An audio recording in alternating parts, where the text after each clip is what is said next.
আসসালামু আলাইকুম দোস্ত, আশা করি আপনারা ভালো আছেন। আজকে একটা সিম্পল রেসিপি আপনাদের সঙ্গে শেয়ার করব।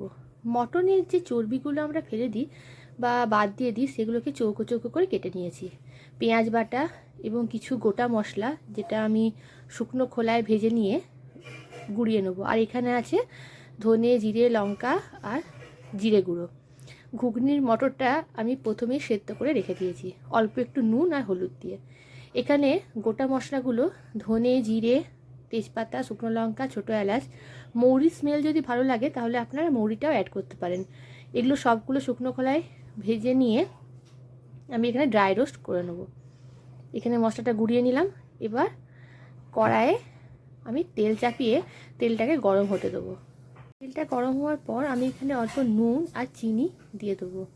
তারপর তেলটা আরেকটু ভালো করে গরম হয়ে গেলে যে পেঁয়াজ বাটাটা আমি করে রেখেছি, সেই পেঁয়াজ বাটাটা আমি এখানে দিয়ে দেবো। এবং প্রথমে পেঁয়াজ বাটাটা ভালো করে লাল করে নেওয়ার পর আমি বাকি রান্নাটা শুরু করব। এখানে দিয়ে দিলাম পেঁয়াজ বাটাটা। কিছুটা পরিমাণ কষিয়ে নেবার পর আমি এখানে এবার মশলাগুলো দেবো। হলুদ, লঙ্কা, ধনে গুঁড়ো, জিরে গুঁড়ো আর অল্প কাশ্মীরি মির্চ। বাস, আর কোনো মশলা আমি এখানে দেবো না। এই মশলাগুলো দিয়ে আমি আস্তে আস্তে ভালো করে কষিয়ে নেব। এই যে আমি অ্যাড করছি মশলাগুলো।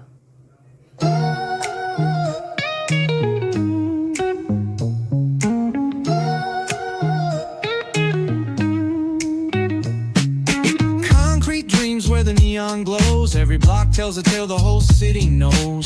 Rhythms in the shadows where the cold wind blows. Life's a gamble on these streets, anything goes. Boom bap echoes through the alleys at night.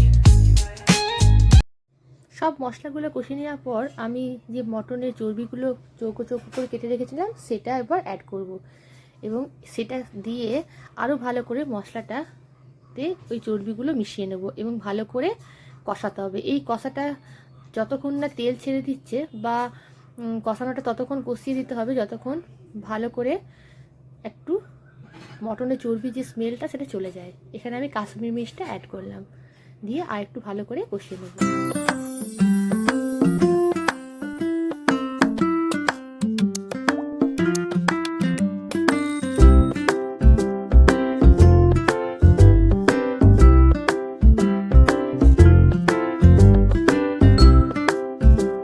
মটরটা আমি সেদ্ধ করে রেখেছিলাম সেটা এখানে ঢেলে দেবো।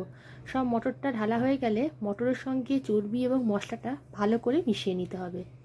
তারপরে আমি ভালো করে মিশিয়ে নেবার পর যে শুকনো ড্রাই রোস্ট করা যে মশলাটা আমি বানিয়েছিলাম সেই মশলাটা সম্পূর্ণটাই আমি এখানে ঢেলে দেবো এবং আস্তে আস্তে মিশিয়ে নেব। এই মশলাটা ঠিক ঘুগনিটা হয়ে যাবার 5 মিনিট আগে দিতে হবে। দিয়ে ভালো করে নেড়ে চেড়ে আপনাকে নুন এবং চিনি দুটোর পরিমাণ একটু টেস্ট করে নিতে হবে। দুটোর পরিমাণ ঠিকমতো থাকলে তবেই ঘুগনিটা খেতে টেস্ট হবে। এখানে আমার ঘুগনি মোটামুটি রেডি। আমি তো বানিয়ে খেয়েছি এবং সবাইকে খাইয়েছি, সবাই বলেছে খুব ভালো হয়েছে। আপনারা একবার বানিয়ে দেখবেন। ভালো থাকবেন, সুস্থ থাকবেন। টাটা।